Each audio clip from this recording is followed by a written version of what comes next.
We're presenting Jerome Bruner Discovery Learning for Foundations of Curriculum and Instruction, which was C&T 709.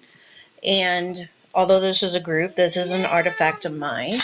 And we did a Prezi that just went over what Bruner's essential question was, that what role should a teacher play and how can a teacher facilitate the child's discovery of ideas? And I like Bruner quite a bit because I always try to step out as much as possible when students are working. I teach high school dual credit and college English. And so writing papers, my goal is always to get students working on their own with as little help from me as possible. And of course that varies and I differentiate, depending. But I did like how Bruner's theories worked together with my own. Okay, so just the role of the child in discovery and then how the teacher plays a role. And then a brief overview, children learn how to learn. And we see this if we have young children or around young children at all times.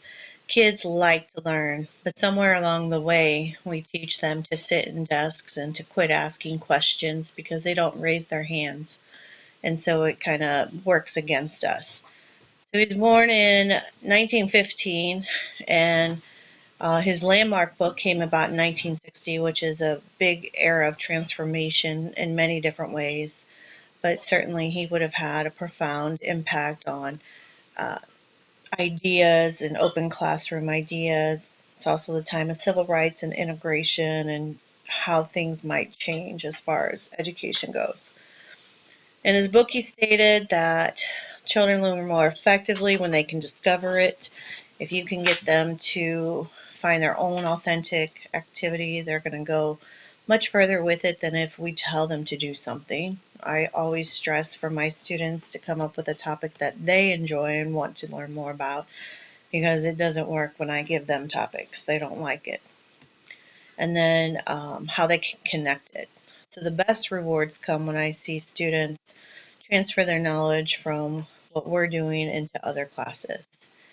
All right, so he outlined his constructivist approach in 1961, and he basically just wanted to talk about how letting the students put things together and to be their own discovery, which was kind of how it worked in that age.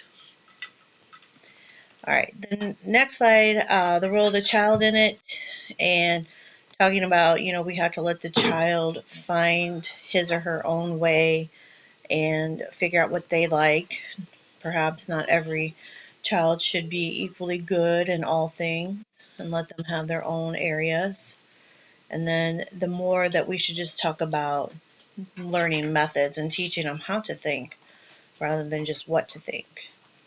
And then as far as educators go, we need to get out of the way and just be a facilitator. And I think an effective teacher is one who structures lessons so that students can discover for themselves the importance of the concepts. So when I am trying to teach them audience and purpose, we work with Humpty Dumpty and have to write different tasks for different audiences, and we have a great time. And the one day's activity teaches them more about audience and purpose and authentic purpose than I could ever do standing in front of them. This fits with what Bruner talks about, and making it not at frustration level, but definitely giving them enough information for them to be able to put it together, but not too much so that they don't have to seek it on their own. And then we certainly have problems in Bruner. It's actually kind of one of the rare theorists who I think acknowledges how much work we have as far as teachers go, and being able to put together what we need to put together is more difficult than what they give us credit for or time to do. All right. He talks about scaffolding and being able to connect it and then kind of put it together. All right, so he wanted us to use contrast in games and raise self-awareness of assumptions.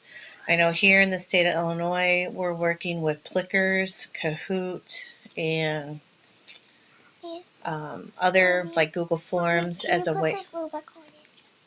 as a way to gamify and make it a little bit more interesting. There's nothing wrong with learning being interesting and enjoyable. I don't know where it came from that they shouldn't do those things, but we seem to have that idea. Okay, so second example would be to have the students encouraged to go beyond. Something like Genius Hour does this, or what's often referred to as 20% time, making sure that we connect different things. I usually try to encourage my students to write on topics they might encounter in areas that they plan to major in or do something later in life with if they're not going to go to college. So it might be military, or if it's somebody's planning to go straight to work, then we try and find something in the field that they are going to go to. We also want learners to work well because nothing is single in our world, and this works well. People with like-minded can work together, or when we complement each other, that works as well. Okay. Today we have more history in any one week of everything being recorded than we had really previous to the internet and YouTube and online news sources. So we have to teach them how to find their own information.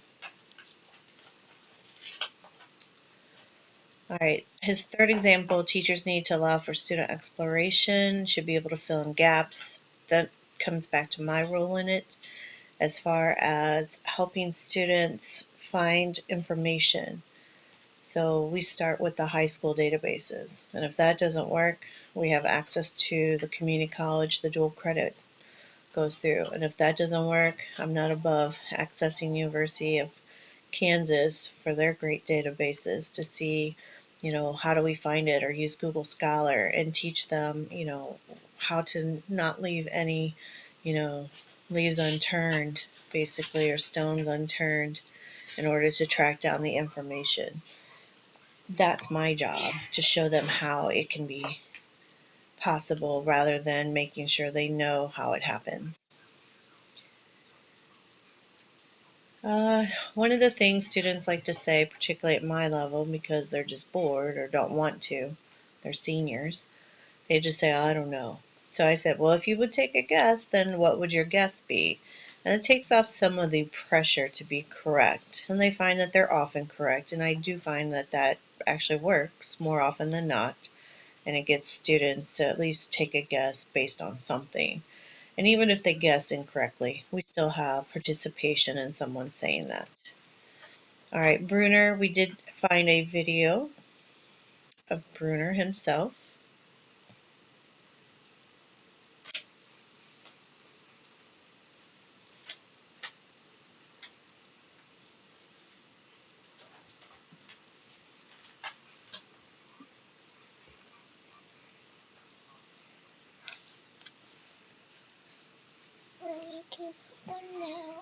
Kylie, come here.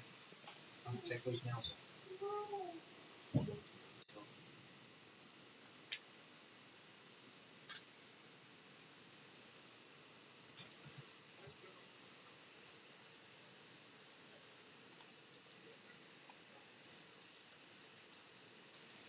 Okay, so I didn't really want to play the whole thing. It would be too long for a lot of this, but we do have it, and it's nice to hear him talk about his role.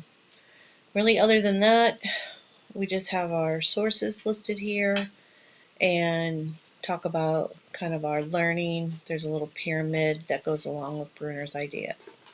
Thank you.